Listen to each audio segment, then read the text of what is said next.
deixar o microfone aqui, beleza? Eu vou pedir para que você se enquadre para não passar da terceira cadeira, para pegar na imagem, beleza? Vou tentar. Fica à vontade. Deixa o microfone aqui.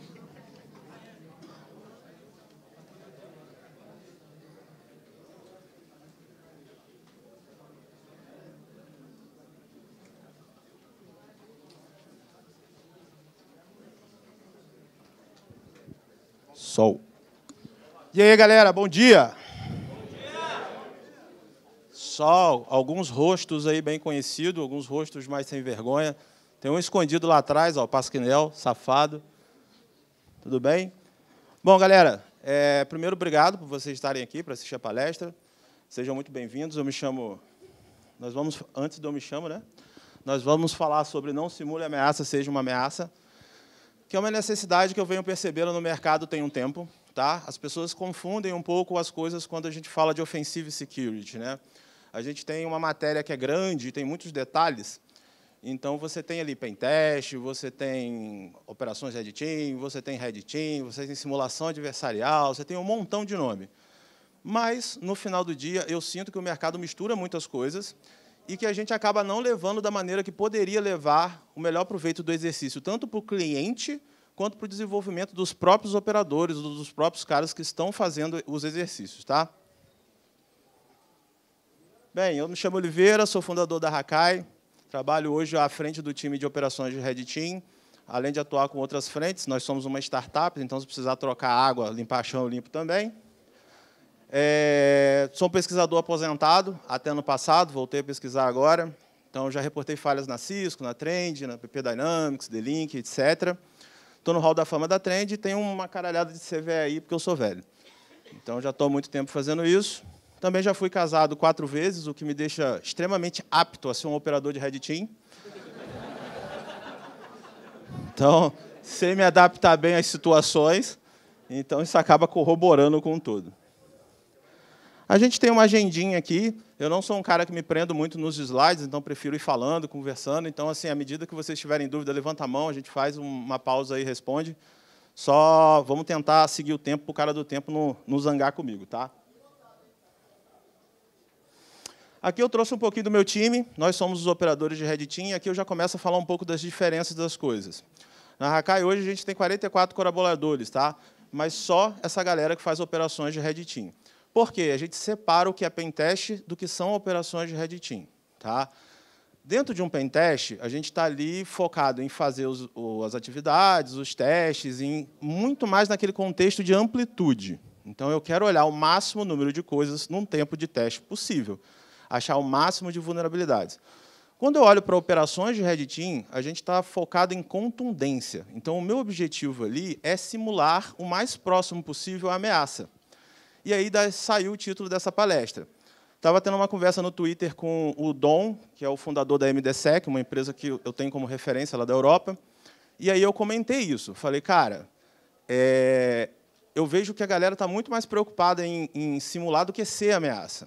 Então, me preocupa o quanto a gente está preparando o cliente para a realidade do que ele vive. Então, por exemplo, você pega lá um cliente que tem uma maturidade legal, e aí você, não, nós vamos fazer um Red Team. Tá. E aí você está fazendo um Red Team, e aí, num determinado momento, seja por qualquer método, você cai dentro da rede, você roda o Bloodhound. Todo mundo conhece o Bloodhound? Ou a maioria? Massa. Nada contra o Bloodhound, gosto até. Roda o Bloodhound, e aí o SOC pega. Né? Bate lá um alerta, o SOC triga e tal. Aí o cara, caraca, que maneiro! Nosso SOC está eficiente, o teste seguiu tal, caralho, não sei o quê. Pô, eu sou carioca, eu xingo muito, então, licença poética. E aí, só que eu te pergunto, cara, quantos APTs vocês já viram usando o Bloodhound? Um APT não usa o Bloodhound. Tá? Então, assim, são atividades diferentes. Todas têm, obviamente, seu valor, sua necessidade, seu momento, mas são atividades diferentes.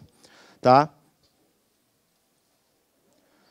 Vou falar um pouco da mentalidade e do porquê que eu penso assim e do porquê eu acho que é a melhor forma de lidar com a parte de operações de Red Team.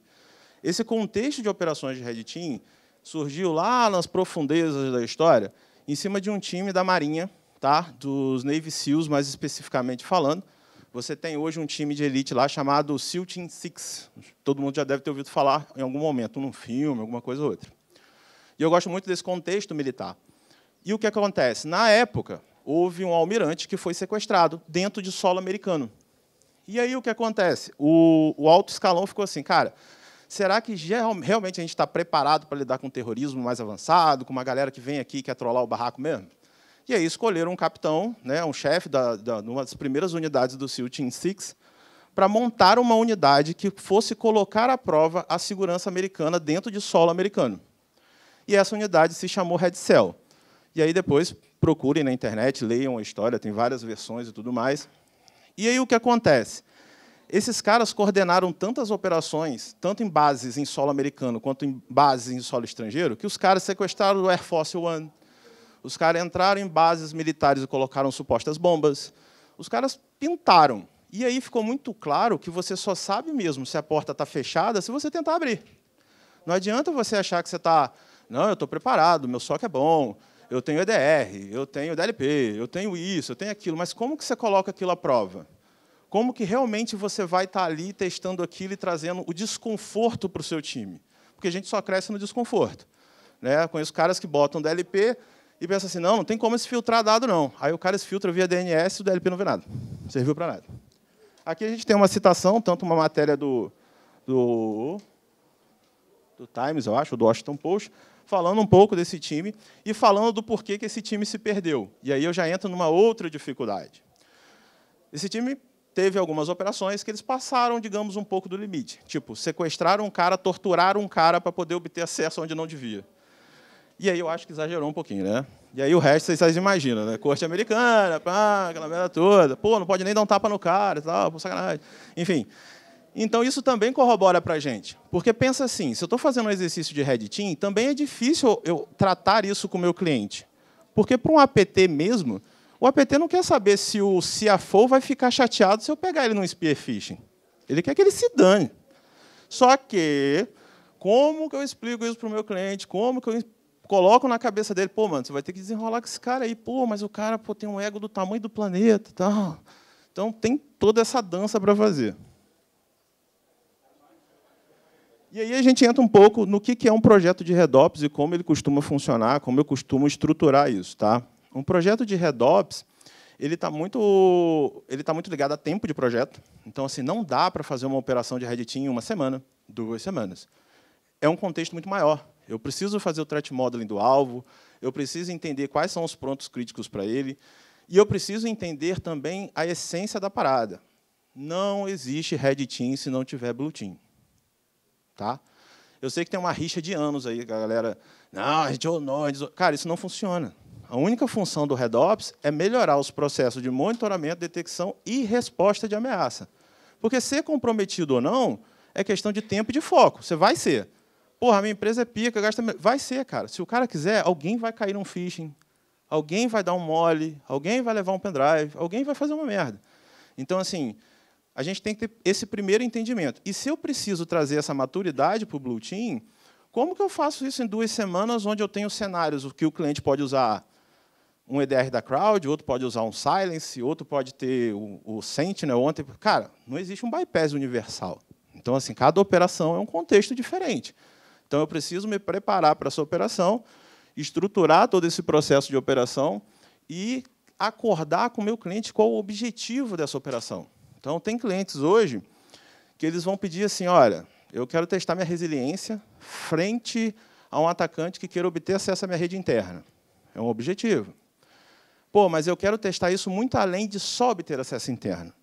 Eu quero que você obtenha acesso interno, quero que permaneça acesso, quero que lateralize. Eu quero ter uma visão geral de como o meu time está pronto para lidar com essa ameaça. Até para eu saber para onde eu tenho que melhorar. E, de novo, volta à essência do exercício de Red Team, que é melhorar os processos como um todo. E por que eu digo isso? Porque, às vezes, você consegue acesso indevido a uma conta do Office da vida, lá, o 365, e aí você consegue logar lá, tal, aí escala daqui, pula dali, chega na VPN, vida que segue. Aí, 1 semana depois, o SOC pegou, resetou a senha, cortou o acesso. Legal. Só que a operação continua. O que, aliás, é uma outra premissa. Quando a gente conversa com o cliente, fala, cara, se você pegar a detecção, você pode perguntar se somos nós, porque eu também não vou deixar você, queimem, morram, será que fomos invadidos, o caralho? Pode perguntar, eu vou dizer que sim ou não digo endereço, não dou pista nenhuma, só digo que sim, e você segue com a resposta do incidente. Só que numa resposta do incidente um pouco mais amistosa, não precisa ficar a madrugada toda, aquela porra toda. Mas por que isso é importante? Porque, assim, vamos botar aqui de 100% dos clientes, 5% deles conseguem fazer uma resposta a incidente efetiva. E o que eu quero dizer com isso? Voltando ao exemplo, o cara logou, está na VPN, pá, tal, uma semana depois o cara cortou o acesso. Só que o cara não viu que a gente lateralizou, o cara não viu que eu permaneci acesso, o cara não viu o que aconteceu no contexto maior da coisa. E aí, quando a gente faz também a entrega lá, de fazer tanto a entrega do report, a apresentação, como conversar também com o Blue Team, de entender o que dá para melhorar, o cara falando, cara, a gente não viu, a gente parou lá atrás. E aí que está o problema. Porque você parou lá atrás, mas eu estou dentro da rede, dali eu posso fazer o que eu quiser. Então, assim, também é parte desse exercício trazer essa maturidade.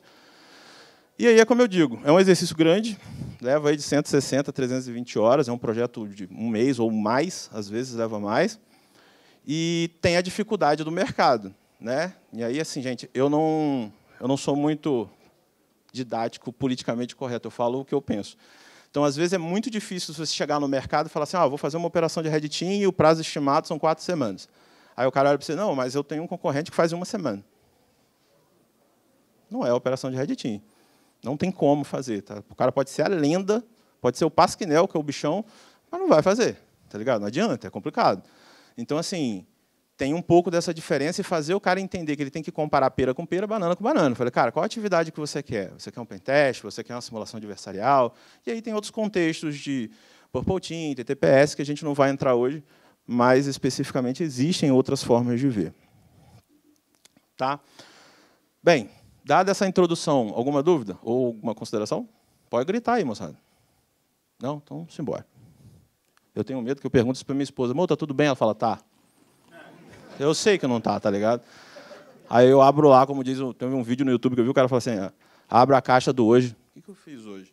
Fiz nada. E aí eu fico perdido. Mas, enfim, ameaça ou pentest? Eu fiz um estudo, e aí usei alguns dados do pessoal da Red Canary. Quanto tempo aí, irmão? Eu já vi que você está nervoso. Hein? Tá. E aí tem os dados lá da Red Canary, que é uma instituição bem legal, depois dei uma olhada. Eles fizeram um estudo bacana, onde eles mapearam vários ataques, respostas e tudo mais, para entender as diferenças entre um APT, entre uma ameaça e uma parte de pentest. E aí, de novo, pessoal, não entenda errado, o pentest é extremamente importante no ciclo. Mas, nesse contexto, a gente está falando de outra coisa. E aí, algumas coisas foram observadas por eles, eu já vou falar do dado deles um pouco mais para frente, mas aí tem um pouco aqui do que a gente não deve fazer, em uma operação de Red Team para justamente separar essa coisa de ser uma ameaça ou de ser um pentest. A gente vai ter exemplo prático, tá? Vou mostrar código e tudo mais, vai ter videozinho de POC, não precisa se preocupar em tirar foto, depois eu compartilho tudo no GitHub, vocês podem pegar de boa. E aí, se tiver dúvida também, me chama no Insta, eu demoro a responder, mas respondo. Ignorar a modelagem de ameaça. Cara, não adivinhe, modele. Essa é uma frase de um rapaz que trabalha com a gente lá no time de DevSec, que é o seguinte, pô, você vai atacar uma empresa que, pensa assim, que produz produto alimentício. Vai que tem um nicho lá, sei lá, refrigerante, por exemplo. O que você acha que é importante para essa empresa? Qual realmente é a ameaça que corrobora para ela? Tá? Até num contexto de, tipo assim, beleza, eu entrei dentro da rede, vai todo mundo procurar o quê quando você está na rede? Qual o principal alvo? Alguém falou aí embaixo. AD. Vai todo mundo, AD, eu quero AD, eu quero AD. Cara, tem muita coisa mais importante que o AD, cara. Muita coisa mais importante. Obviamente, se você dominar o AD, você tem acesso a um montão de coisa. Mas, no contexto de uma empresa madura, se você dominar o AD, quantas armas estão apontadas para a sua cara? Quantas chances de detecção você tem? Tá? Então, esse é o raciocínio. Vamos pegar a mentalidade. E a modelagem de ameaça está muito linkada a isso. Então, por exemplo, se eu, numa operação de Red Team, entregar para uma empresa de refrigerante, que eu obtive acesso ao Active Director, show. E eu poderia procurar outras coisas, show também. Mas e se eu entregar para ela que eu tive acesso à requisição de patente que ela vai fazer mês que vem? E se eu entregar para ela a fórmula que ela usa nos refrigerantes? E se eu entregar para ela o processo que ela tem para colocar no time a quantidade de produto que ela vai botar no mercado? É muito mais importante para o executivo do que para o AD. Se eu parar o sistema de logística, se eu parar o CLP, ou SCADA do sistema que faz, percebe que o impacto é muito maior? É muito mais importante para ele. De novo, não estou dizendo que é errado, não tem que pegar o AD. Pô, eu como da velha guarda, adoro pegar um AD. Mas eu faço escolhas inteligentes. Então, assim, se eu estou dentro da rede, se eu tenho uma série, eu estou avaliando um monte de coisa. Cara, tem muita coisa monitorando AD. Não faz sentido eu sair na porrada com ele. Não é o que eu vou entregar como objetivo. Então, saber o que é importante para o seu cliente é de extrema importância. A modelagem de ameaça traz isso. Porque também você vai entender outras coisas na parte de recon. Então, por exemplo, você vai fazer um recon, mas, pô, esse cara tem um escritório aonde? Ah, esse cara tem um escritório pequenininho lá no México, tem 4 caras só. Você acha mesmo que esse escritório não se conecta via VPN? Aí tu vai sair na porrada com o escritório principal, que tem Netscope, Arnold Schwarzenegger, Sylvester Stallone, os caralho? Não é isso que um APT faz, irmão. Não é. Às vezes você vai ter que sair, não tem jeito, tá ligado? Mas se você tem a oportunidade de não sair, não saia.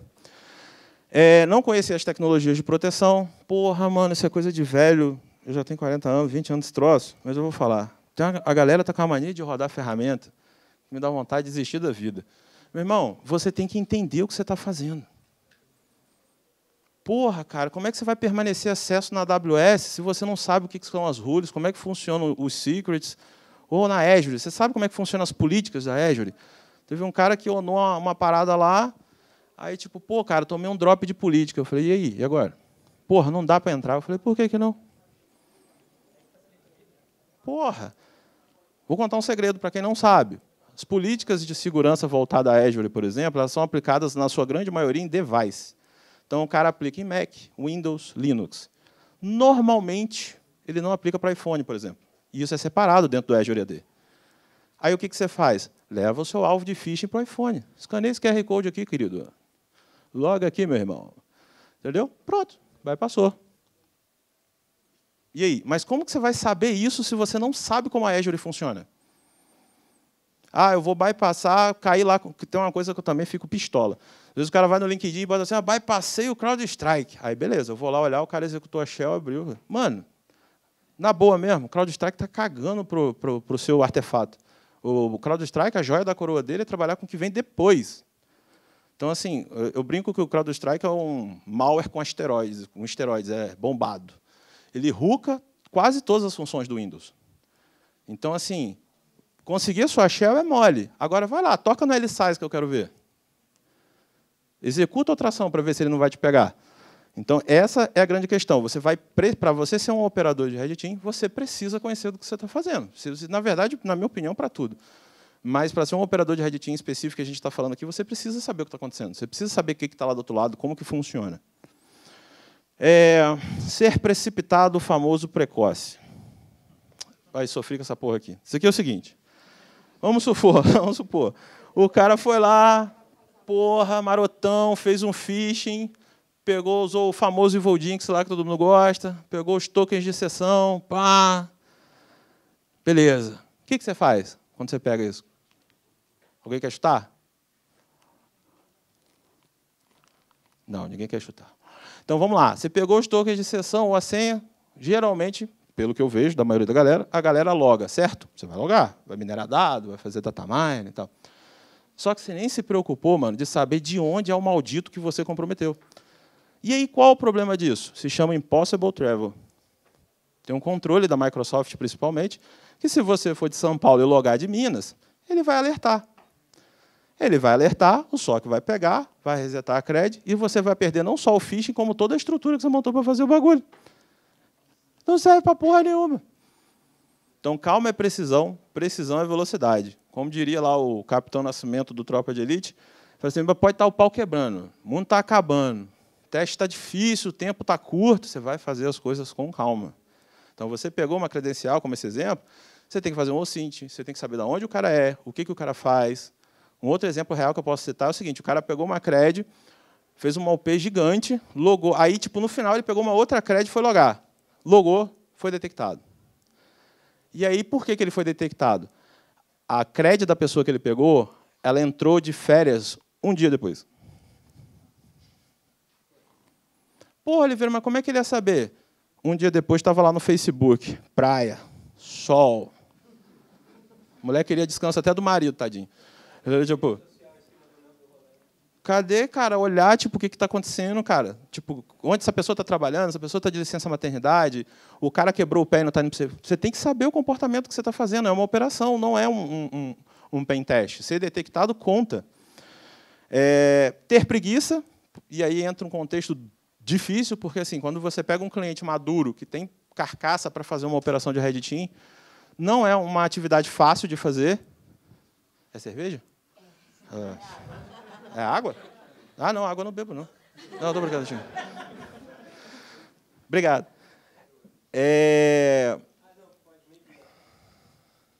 Como é que é, mano? Ah, já pode, então. Então, assim, esqueci o que eu estava falando, meu TDAH levou. Preguiça? Boa, preguiça, boa. E eu tomei remédio hoje de manhã, irmão. Preguiça, estava na preguiça já. Ih, peraí, minha mulher está me ligando, ela briga comigo. Não, nela não. Então, assim, preguiça. Qual é a treta de ter a preguiça? Cara, uma operação de Red Team frente a um cliente resiliente como um todo, demora e você se frustra muito no processo. Então, tipo, você vai bater na trave várias vezes. Várias vezes. Já teve operação que a gente ficou para um cliente gringo 2 meses e meio ralando com o maluco, e quando a gente achou que ia, meu irmão, trave. Então, assim, se você tiver preguiça, não tiver resiliência, não tiver atento aos detalhes, com o passar da operação e o desgaste, isso vai comprometer o que você está executando. Roleta russa, que está muito atrelada ao precoce lá, porque o cara assim, será que vai pegar se eu logar? Acho que não vai pegar, não. Aí o maldito vai logo. Porra. Cadê? Deixa eu ver. Tem uns caras aqui que te dão umas mancadas aqui que eu tô ligado. Tipo, o cara, pleno feriado, o cara vai querer me logar no Red Ops, mano. Eu falei, rua, tá demitido. Porra, tu vai fazer o comportamento do feriado, meu? Não é assim, cara. Pular etapas. E aí, o que é pular etapas? Também vejo que isso é muito comum, tanto para a galera que faz operações, quanto para a galera de pen test. A galera começa a fazer o teste, aí está olhando, de repente, acho que tem uma SQL injection aqui, pronto, a galera abandona o recon e vai embora. Aí vai explorar a SQL injection. O TDAH levou embora. Tá ligado? Aí o cara não termina o recon, não acaba de fazer o threat model, não acaba de fazer a visão de contexto da operação, e aí o que acontece? O tempo vai passando, e ele vai fazendo a operação. E aí ele gasta um tempão com a chain, e acontece o quê? Dá errado. Só que aí ele já não tem massa de dados de inteligência para reformular e voltar. Fudeu. Por quê? Porque ele pulou etapas. Então, respeitem as etapas. Desistir jamais. E aí vem um outro ponto polêmico ali que eu coloquei, que é deixar de ser detectado. Pô, Oliveira, desde que começou, você está falando todos os cuidados aí para não ser detectado. Só que a gente tem que entender que a gente não como eu digo, a gente tem que agregar valor para o cliente. Então, vamos lá. Hoje a gente tem, dentro da Hakai, a gente tem labs com alguns IDRs, a gente tem artefatos próprios, malware próprio, stealer próprio, técnicas próprias, caralho é quatro. Muito necessário. Só que se eu sair de uma operação sem nenhum momento onde eu fui detectado, onde que eu metrifiquei o SOC do cara? Para eu poder dizer como ele está. O que eu quero dizer com isso? Às vezes você vem lá, um tiro de canhão para matar um mosquito. Vai lá com um artefato personalizado, research de bypass, caralho, não sei o quê, pá, fiz o head, comprometi, vou embora. Aí vem o jovem lá do Anonymous, manda um MS Venom para o cara e o cara cai. Então, assim, tem alguns momentos da operação que eu gosto de, tipo, até aqui a gente já conseguiu os objetivos, alcançou tudo, documenta, tal, pá, e a partir de agora a gente começa a fazer um pouco mais de ruído. O que eu quero dizer com um pouco mais de ruído? Começa a fazer ações mais maliciosas, mais barulhentas, né? Então, por exemplo, se eu nunca vou fazer um DC Sync numa operação, tá? De jeito maneiro. Barulho demais, de forma completamente desnecessária. Mas se chegar num momento que até onde a galera do Blue não acordou, está dormindo ou vendo TV, aí eu faço, para ver se a galera se liga. Porque se eu chegar e fazer um DC Sync e o cara não acordou para a vida, Se eu chegar e começar a exfiltrar dados, sei lá, sei quantos tera, e o cara também não viu, porra, eu preciso entregar para ele, cara, sua situação é tensa e dramática. A gente precisa fazer alguma coisa para melhorar isso aqui. Então, eu gosto desse prisma para trazer essa visão para o cliente. Tá? E o famoso se comportar como um pentest, que aí a gente entra num pouco do estudo lá do pessoal da Red Canary. Bom, aqui a gente tem um pouco comparativos que eles fizeram, tá? Que eles observaram aí no mundo dos APTs, o que os APTs costumam utilizar versus o que a galera de pentest costuma utilizar. Tá? Pô, gente, ninguém roda Mimikatz na máquina do alvo, né? Beleza, traz a parada para dentro da sua máquina, e na sua máquina você roda Mimikatz, mas ainda usa Mimikatz. Então, você pode ver que, por exemplo, a maioria das ferramentas que a gente vê muito bombar na galera de pentests não vão rodar ali. Tá? E tem outros detalhes mais interessantes, que, por exemplo, esse aqui é um estudo do APT chinês, que, segundo o relatório do Departamento dos Estados Unidos, foi responsável por grandes violações na infraestrutura americana. E aqui, cara, não sei se dá para vocês verem aí, porque está meio vacilão, né? Mas, ó, você tem aqui as ferramentas que eles usaram, tá?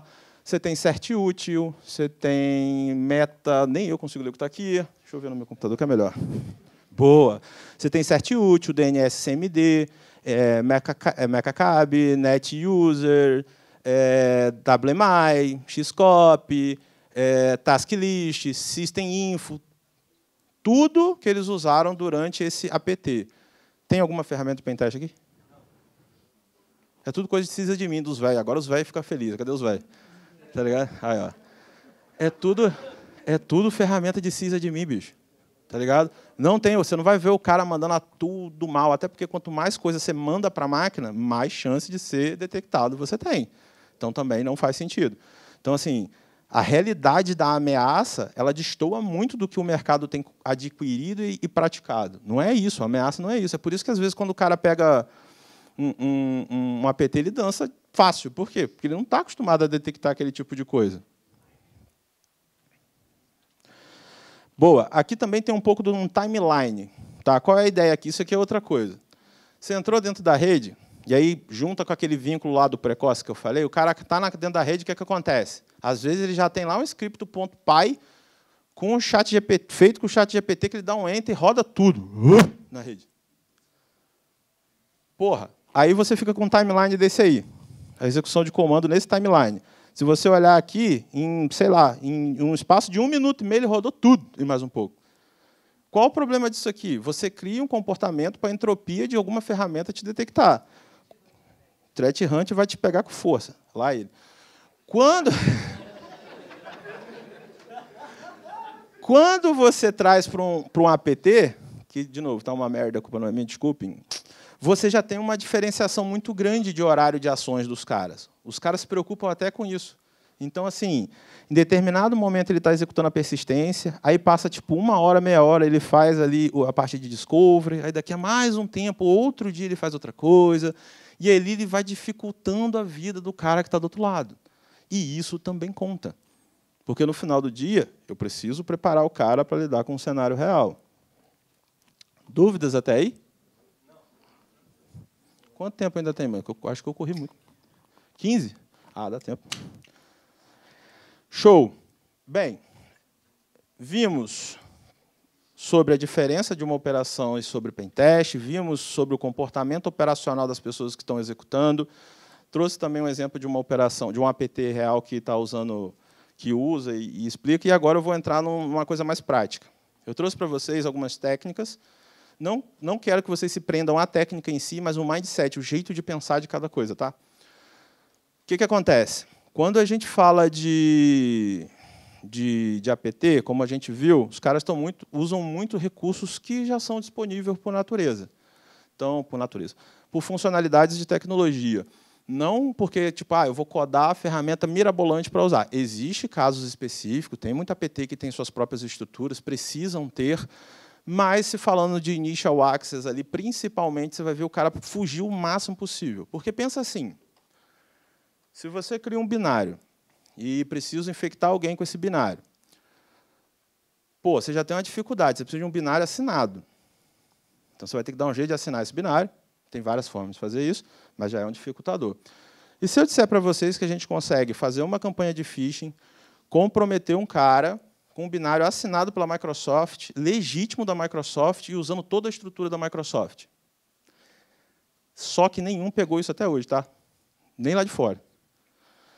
É uma coisa que a gente já usa na Hakai, já vai fazer 1 ano e meio, tá? Que a gente traz para os nossos clientes e tudo mais, e que no mês 10 do ano passado, o pessoal da Unit 42, eu acho, que é o grupo de pesquisa da Palo Alto, se eu não me engano, descobriu um apt chinês usando, e aí acabou, né, explanando a técnica, e eu comecei a incluir ela na palestra para que vocês possam ver um pouco da prática da parada.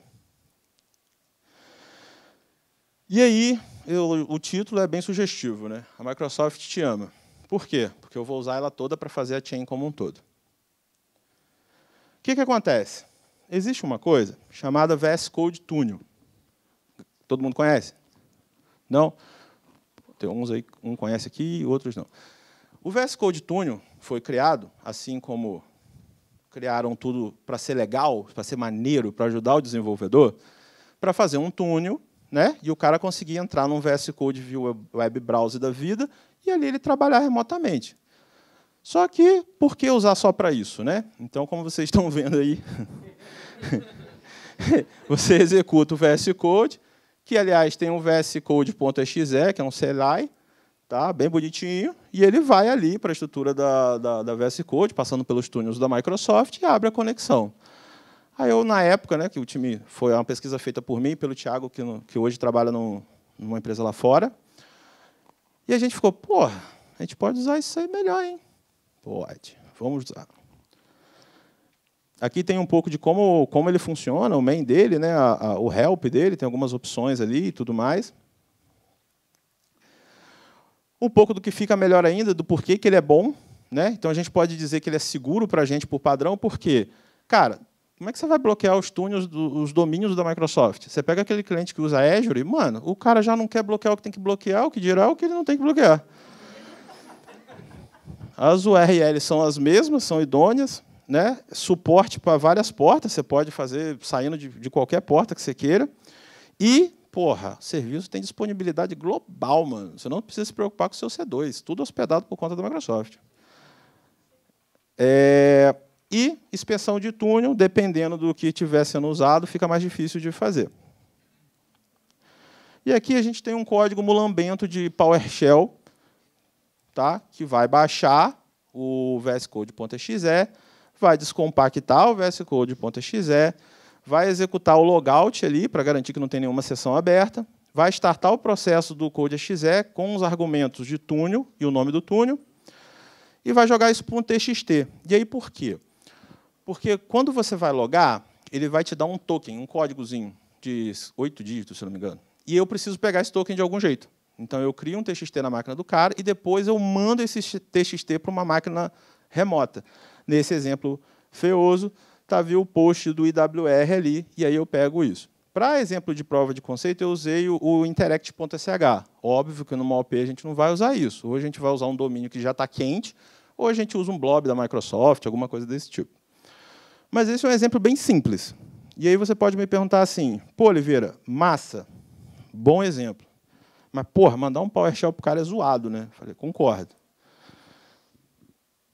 De novo, para os coroas de plantão, o macro malware não morreu. Por que não morreu? Para quem não sabe, não dá para rodar macro acima do 2003, eu acho, 97 ou 2003, uma porra assim. Então, assim, a Microsoft... Quem? Isso, gatinho. Então, assim, a Microsoft atrapalhou um pouco a nossa vida, só que se você parar, de todo lugar que eu comprometo acesso e entro, a gente começou a ver outro tipo de problema. Antigamente, você tinha um file server, né? O cara botava lá os arquivos lá, pá, todo mundo dividido por permissão, o Oliveira, que é de TI, acessa TI, o Pasquinel, que é de desenvolvimento, acessa desenvolvimento, fulano disso, aquilo, fulano daquilo, beleza. Só que aí o que aconteceu? Veio a maravilha da Azure. E hoje, no OneDrive, ninguém se preocupa com permissão de porra nenhuma. O cara vai lá, sobe os arquivos do financeiro, ele não lembra que ele tem que restringir a pasta. E aí o tio lá da secretária lá que serve o café, que tem um login na rede, ela consegue via Drive buscar e encontrar. E aí, por que eu estou dizendo isso? Porque pensa num cenário onde você já comprometeu uma conta, você está no OneDrive. Se o AD tiver no Azure AD, sincado e tudo mais, ele mapeia as pastas e os arquivos que estão no OneDrive para o desktop do cara. Normal de ver isso. E eu estou cansado de pegar planilhas que já têm macros normais. Macro que o cara usa para fazer logística, macro que o cara usa para fazer tudo. O maluco aqui olhou para a mina aqui, eu acho que ela faz isso. Rolou uma cobrada aqui, mano. Rolou uma intimação, tá vendo aí, mano? Então, tipo, você vai encontrar várias planilhas já com macro. E qual é o legal disso? Cara, você não precisa nem zoar ninguém ou nem botar um macro que chame atenção. Você só edita esse macro e adiciona ali o movimento malicioso que você quer. Ops. Eu vou abrir um vídeo aqui de uma POC, tá? Porque não gosto de fazer POC ao vivo porque a negatividade é muito grande. Você tem uma atmosfera meio pesada, tá ligado? Aí o bagulho tende a dar errado. Então, vai no videozinho mesmo. Esse vídeo aqui, se vocês observarem, a data é de 2024, que foi logo quando saiu a técnica e eu palestrei lá numa das B-Sides aí. E aí, aqui, o que você vai ver? Vamos lá. Você tem a máquina Windows, a gente vai lá no Excel bonitão, vamos criar a macro, né? Até aí, comportamento default.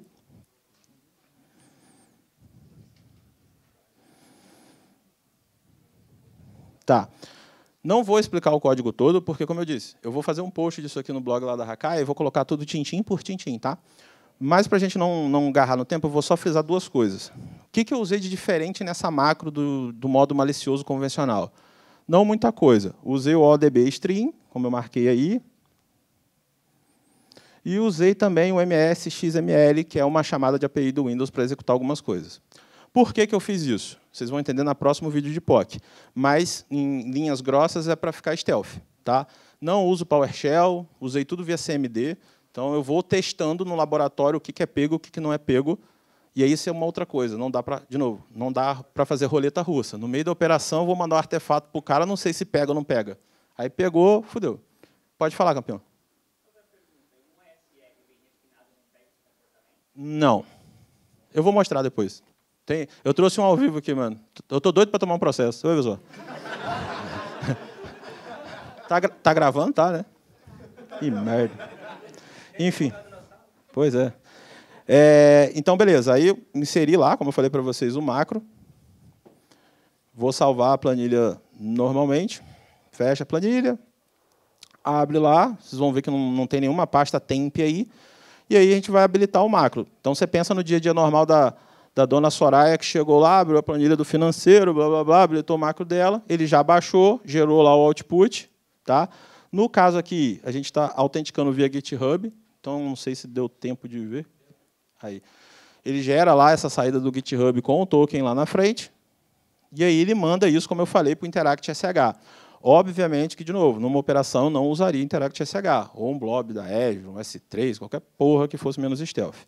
Pegamos o código, colocamos ali autorizamos no VS Code ali, e você vai ter um túnel aberto que vai estabelecer, ali ele já mapeia o GitHub, que eu já estou autenticado, e aí ele vai abrir a shellzinha bonitinha lá, a shell pelada, né, que eu chamo carinhosamente de shell nua, dentro da máquina.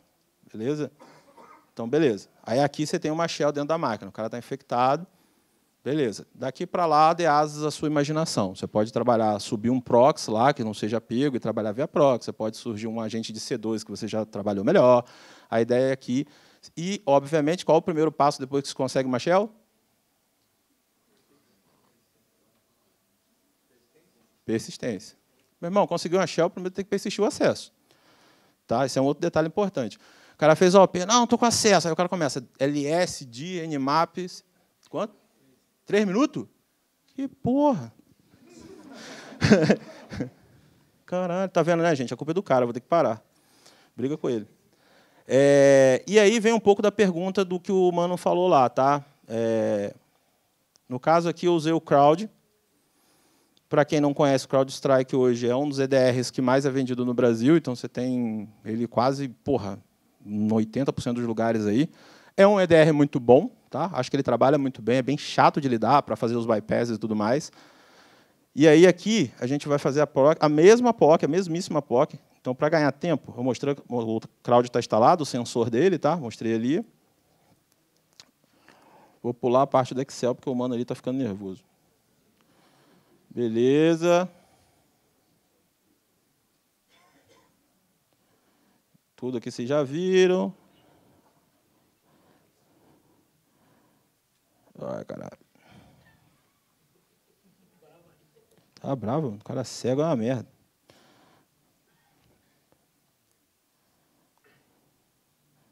Vou precisar dar um chopp pro próximo palestrante. Ou é a hora do almoço? Ah, então, pô, a gente vai almoçar não, a gente vai ficar aqui direto. Vamos hackear alguma coisa. Pô, tô achando que tem outro palestrante, mano? Então, tô zoando, eu sei que o Anquise fica bravo, deixa comigo. Aí, beleza. Aqui, a gente já viu aqui um pouquinho do seguinte. Deixa eu voltar, porque o bagulho ficou tenso aqui. Então, abriu a Shell. Aqui é o painel do CrowdStrike, tá? Vocês vão ver lá o endereço do Falcon bonitinho. E é aqui que o processo vem. Estou mostrando o nome do PC, tá? Que é o mesmo PC que está lá com a gente instalado. E aí eu estou mostrando que não tem nenhum tipo de detecção. Tá? Nada, ele não vai pegar nada, ele não alerta nada. Info, nada, nada, nada. Por que ele não alerta nada? Porque não tem nada para ele alertar. É um binário assinado da Microsoft, legítimo, fazendo uma função legítima e trabalhando de um jeito 100% legítimo. Então, assim, você pode ter EDR, ou HDS, NIDS, o cacete. Não vai rolar. Tá? Existem formas de você se proteger disso aqui, né, de fazer tuning nas ferramentas de detecção, principalmente, mas é uma trick bem interessante com baixa probabilidade, muito baixa probabilidade de detecção. Aqui é a mesma trick, só que a gente colocou num device físico, tá? Isso quem fez foi o Danny Boy, ele trabalha com a gente, ele está mais nessa parte de hardware hacking. Então, a gente tem tanto um pendrivezinho, que eu esqueci o nome agora, quanto... Isso, gato. Quanto ele usou esse cara aí. Na época, a gente usou esse cara aí porque meu cachorro comeu o Digipark.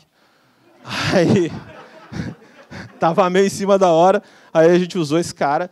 E a trick para esse head físico foi o seguinte, tinha uma recepcionista, e a gente já tinha feito o Recon no lugar, e ela deixava vários cabos assim de carregamento para ajudar as pessoas, né, mano? Tipo, pô, carrega aí, dá uma carguinha aí, tá ligado?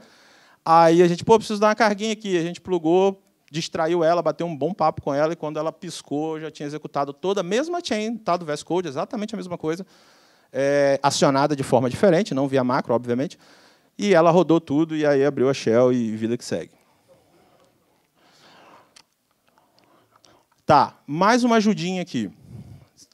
Quantos aqui conhecem sobre objetos com? Vai ficar difícil para eu dar uma introdução por causa do tempo. Mas, de jeito mais simples, o Visual Studio ele possui um objeto com, que é uma interface ali para desenvolvimento para DTE, né, para desenvolvimento de environment em geral. E eu consigo executar comando. Ele tem um método de execute command dali. Então, com isso, eu consigo também fazer o seguinte, chamar remoto a execução de algumas coisas. Eu posso automatizar o processo, fazer ele meio que um brute force do CLSID, que ele é default, dependendo da versão do Visual Studio. E aí eu consigo não só consultar, enviar arquivo, como eu consigo executar comando. Então, aqui no caso, eu sanitizei, porque esse print aqui foi de um cliente ao vivo mesmo. Então, eu consegui executar comando numa máquina de dev. Normalmente, a máquina de dev tem muito acesso.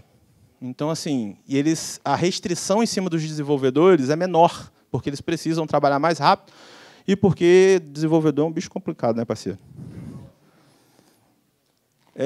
Aqui um pouco da documentação da Microsoft, e aí, de novo, eu volto naquele contexto. Tudo isso que eu estou falando aqui, dessa parte de decon, que eu estou correndo bastante, está na documentação da Microsoft. Não é mistério, não. E aí fica um outro alerta para a galera. Entender o funcionamento das coisas de forma adequada é crucial, de novo, para que vocês evoluam na carreira. Por quê? Quantos aqui conhecem a SpecterOps, que é uma empresa americana também braba? Empresa muito boa, principalmente quando se fala em assunto de Active Directory. Eles foram autores da falha de ADCS. Tá? Você acha realmente que o cara estava ali mexendo no AD, procurando o ADCS, ou ele estava entendendo o funcionamento e vendo suspeitas de que poderia subverter alguma coisa? Porque, para isso, eu preciso entender o funcionamento. Eu conversei com uma pessoa que o cara achava que a DCS era o nome do ataque. E não é, cara.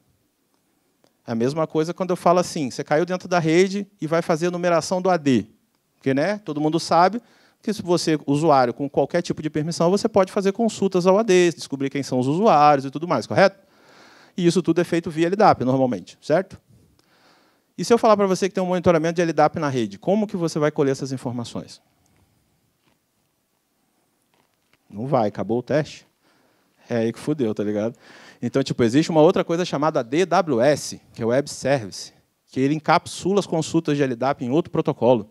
E ele só desencapsula dentro do AD. Então, se tiver algum monitoramento de rede, você não é pego. Então, uma trick só para depois vocês pesquisarem. Mas tudo isso, de novo, é o funcionamento da parada. Não é um hacking, é o funcionamento. A forma como você vai usar que vai denotar o hacking da parada. Também um pouco mais de sintaxe. Algumas condições. Para poder executar a parte de código, execução de código remoto na máquina do desenvolvedor, ele precisa estar com algumas condições habilitadas, tá? O que, por experiência, normalmente eu encontro, porque ele vai instalando um monte de coisa, vai precisando usar um monte de coisa do Visual Studio, então acaba tendo, mas é bom vocês terem a consciência disso. Aqui um print do apt chinês, que usa essa trick do VS Code, tá? Do estudo do pessoal da Unity 42. Um pouco de como se preparar, né? E aí vem para consolidar tudo que eu estou falando. Estude bases, saiba o que você está fazendo, não se prenda à execução de ferramentas, saiba como as coisas funcionam, saiba lá aquela velha pergunta, que, porra, o protocolo ICMP funciona sobre que camada do modelo OSI? Fudeu. Você é velho, não conta. Fudeu. Entendeu? Ninguém sabe. Aí você fala assim, Oliveira, por que isso é importante? Porque se você precisar usar o protocolo SMP, que dá para usar o protocolo SMP para fazer um monte de coisa além de ping, tá? Em um contexto de DLP, você não faz a mínima ideia. Como é que você vai pensar nisso se você não sabe a base da parada? Não vai funcionar. Sou um leitor ávido de reporte de ameaça, então eu gosto de ver o que os caras estão fazendo, como eles estão fazendo, e tem muita casa que traz isso para você. CrowdStrike, Mandiant, Falcon, tem uma galera que faz uns reportes muito maneiros de ameaça. Então, assim, tira um tempo para vocês lerem, ver o que os APTs estão fazendo, como que eles estão fazendo. Ah, pô, o reporte diz mais ou menos como estão fazendo, mas eu não estou entendendo. Porra, mano, cai para dentro, vai estudar. Se ele conseguiu, você também consegue, mano. Entendeu? Exercitem a concatenação de falhas, que é a chain das coisas, né? Não para com aquela porra assim. Tem uma bronca do cara de pentest que acha um XSS e bota lá, alert 1. Entendeu? Eu até falei que lá na Hakai, se pegar um alert 1 de POC, eu soco alguém. Tá ligado? Porra, dá para fazer um monte de coisa com XSS, cara. Estende a imaginação aí. E existe operador júnior? Não existe operador júnior. Porra, Oliveira, que cruel. Eu posso ter um cara que eu estou preparando para operações, mas não tem como o cara ser um operador júnior. Porque eu vou botar ele numa operação onde ele vai dar de cara com ambiente multi-cloud, com EDR, com Windows, com Mac, com, porra, não sei quantas linguagens de programação. Como é que eu vou pedir um júnior para fazer isso? Ele pode aprender, zero estresse. Ele pode estar acompanhando um operador sênior, um operador especial, um operador de verdade, né, já formado, já preparado e tal, para poder aprender. Mas pegar um cara que é júnior e dizer, não, cara, eu sou um operador júnior, para mim não fecha muito. Tá? Hoje, dentro da Hakai, o que a gente faz é, a gente tem um time de pentest, tem pessoas que têm propensão mais para esse lado de operações, a gente vai identificando e vai migrando essas pessoas para dentro do time, aos poucos. Report. Passei quanto tempo já, mano? Deixa eu dar 10, deixa eu dar 10, deixa eu dar 10. 10 é bom, 10 é bom. Narrativa dos fatos. Assim, aqui é outro problema. Cara, a galera de ofensivo tem mania de se expressar assim, ó. Porra, mano, vocês têm que aprender a escrever um relatório, cara. Tem que aprender a passar o que vocês acharam. De novo, você vai chegar pro executivo e vai falar assim para ele, olha, não, eu fiz unhook do CrowdStrike, bypassei ele e dumpei o L-Size. O executivo vai olhar para você e o L-Size eu passo no cabelo, passo minha roupa, como é que funciona? Ele não sabe o que é. Então, você precisa mostrar para ele o que aquilo representa de risco para ele, para o negócio dele, qual o impacto que aquilo traz. Então, você precisa aprender a narrar adequadamente os fatos. Itens de segundo plano. Durante uma operação, é muito normal a gente esbarrar com vulnerabilidades que não levaram a gente para o objetivo. Então, às vezes, eu encontro um XSS, encontro um SQLI, que não me leva a lugar nenhum ou para o interesse. Isso tem que estar no report também. Então, geralmente, a gente descreve toda a chain embaixo, a gente coloca uns itens de segundo plano. E apresentação entre o Blue e Red. Né? De novo, Não faz sentido ter Red Team se não tem Blue Team. Então, eu preciso sentar com os caras, entender o que aconteceu. Até para o cara, pô, mas eu tinha alerta para isso aí, por que eu não peguei? Porque não tem log, porque o alerta está escrito igual, enfim, minha testa. O que faltou para eu ter pego isso? E aí entra um outro ponto importante do report. A gente usa timeline em report. Então, eu conto a história do que eu estou fazendo. Então, se eu loguei tal hora, vai estar lá. Se tal hora eu escalei privilégio, vai estar lá. Por quê? Para poder o Blue fazer o retro-hunt da parada e poder ver aonde ele errou ou aonde ele não pegou. Apresentação executiva, que é um pouco do que eu falei, da situação de poder narrar os fatos adequadamente para um público que não é técnico. E, graças a Deus, acabou. Caralho, fiquei cansado.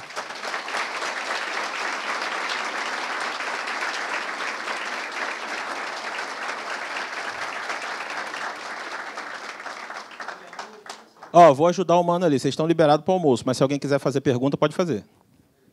Já te ajudei, não? Tem mais aviso para dar? Ah, ele, né? E aí, alguém quer fazer pergunta? Fala, irmão.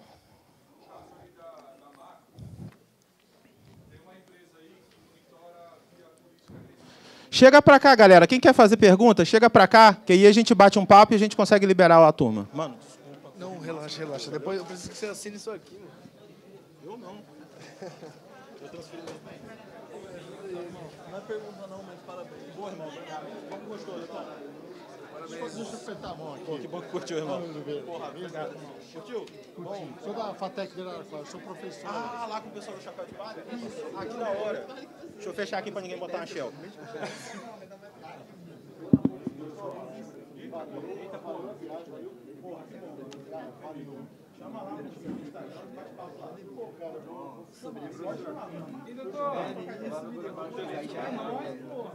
Tem uma empresa aí que monitora as macros com agressivo emoji do CrowdStrike.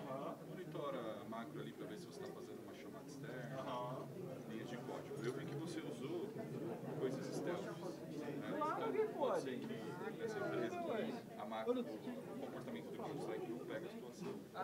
Certo?